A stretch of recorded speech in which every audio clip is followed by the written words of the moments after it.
நீங்கள் அன்மேரிடாக இருந்தால் தயவுசெய்து இந்த வீடியோவை தள்ளி விட்டுருங்க. இது உங்களுக்கான வீடியோ இல்லை.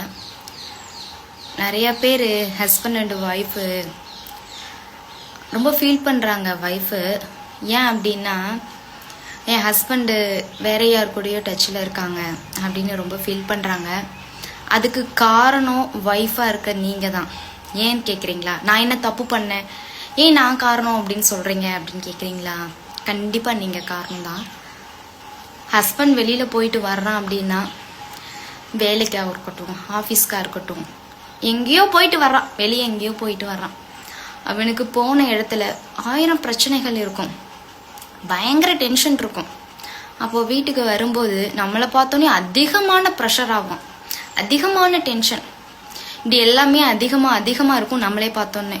ஏன் அப்படி அதிகமாகுது தெரியலையா? தெரியல தானே. ஏன் அப்படின்னு தெரியல தானே.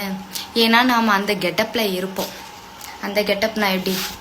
ஒரு அழுக்கான நைட்டியை போட்டுக்கிட்டு, ஒரு கொண்டையை போட்டுக்கிட்டு, வேர்வை ஸ்மெல்லு, நம்ம மேலே வேர்வை ஸ்மெல்லு, வேலை பார்த்த வேர்வை ஸ்மெல்லு, அதெல்லாம் பார்க்கும்போது அவனுக்கு அதிகமான டென்ஷன் ஆகும். ஏன் அப்படி இருக்கீங்க? இல்லை, நான் தெரியாமல் தான் கேட்குறேன். ஏன் அப்படி? நீங்கள் மட்டும்தான் உலகத்தில், நீங்கள் மட்டும்தான் வேலை பார்க்குறீங்களா? வேற யாருமே வேலையெல்லாம் பார்க்க மாட்டாங்களா? எல்லாமே பெட்டில் இருந்தவனுக்கே எல்லாத்துக்கும் வருதுன்னு நினைக்கிறீங்களா? எல்லா பொண்ணுங்களும் வேலை பார்ப்பாங்க, நீங்கள் மட்டும் பார்க்க கிடையாது. பெரிய எப்படி என்னமோ இமயமலையை உடச்சி வேலை பார்க்குற மாதிரி ஆக்ஷன் பண்ணுவீங்க. நிறைய பேர் நான் பார்த்துருக்கேன்ப்பா. நிறைய பேர் ஏன் அப்படி இருக்காங்க அப்படின்னு தெரியலை. நம்மளுக்கு மேரேஜ் ஆயிடுச்சு அப்படின்றோடனே அப்படி தன்னை மாற்றிக்கிறாங்களா என்னன்னு எனக்கு ஒன்றும் புரியலை. நிறைய பேர் போட்டு ஒரு கொண்டையை போட்டுக்கிட்டு, அழுக்கு நைட்டியை போட்டுக்கிட்டு எப்போவுமே அப்படியே திரிகிறாங்க. ஏன் அப்படியெல்லாம் இருக்கீங்க? அப்படி பார்த்தா, அப்படி வெளியிலேருந்து வர்ற புருஷன் பார்த்தான் அப்படின்னா அவனுக்கு என்ன தோணும்? உங்களை ஆசையை அரவணைக்க தோணுமா? இல்லை, நான் தெரியாமல் தான் கேட்குறேன். ஆசையை அரவணைக்க தோணுமா? அப்படியெல்லாம் இருந்தா பண்ணுவாங்க. 100% அப்படி இருக்காங்க. நீங்கள் என்ன தான் பண்ணாலும், என்ன கெட்டப்பில் இருந்தாலும், அசிங்கமாக இருந்தாலும், அழகாக இருந்தாலும் அரவணைப்பாங்க.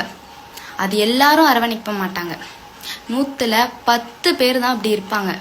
மீதம் 90% இப்படி தான் இருப்பாங்க. என்னடா இவ இப்படி இருக்கா அப்படின்ற மைண்ட் செட்டு தான் வரும் அவங்களுக்கு. என்னத்தை போய்கிட்டு ரொமான்ஸ் பண்ணிக்கிட்டு, என்னத்தை போய்கிட்டு பேசிக்கிட்டு அப்படின்ற மாதிரி தான் எல்லாத்துக்கும் தோணும்.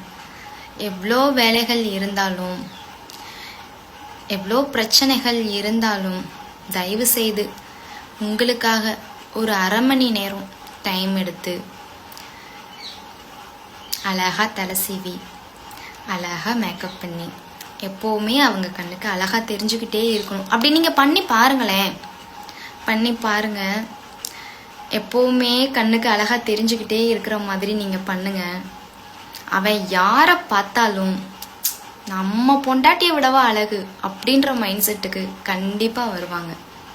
கண்டிப்பாக நடக்கும். கண்டிப்பாக நிச்சயமாக அந்த மாதிரி மைண்ட் செட்டில் மாறுவாங்க. நம்ம பொண்டாட்டியை விட அவ்வளோ அழகு இல்லை அப்படின்னு நினைப்பாங்க. சரிங்களா? அதுக்காக தான் சொல்கிறேன். நிறைய பேர் அவங்க மாறுறதுக்கு காரணம் வைஃபாகவும் இருக்கீங்க அப்படின்னு. இதெல்லாம் பெரிய விஷயம் இல்லை.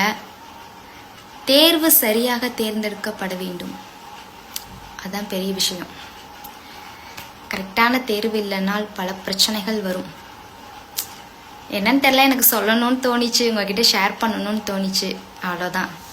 நிறைய பேர் ரொம்ப கஷ்டப்படுறாங்க, ஃபீல் பண்ணுறாங்க, மேரேஜ் ஆகி ரொம்ப ஃபீல் பண்ணுறாங்க. அதை நான் பார்த்துருக்கேன், கேட்டிருக்கேன். அதனால நான் சொல்கிறேன். லவ் பண்ணுறது, கல்யாணம் பண்ணுறது பெரிய விஷயம் இல்லை. யாரை வேணாலும் லவ் பண்ணலாம். தேர்வுகள் சரியாக இருக்க வேண்டும். பாய்.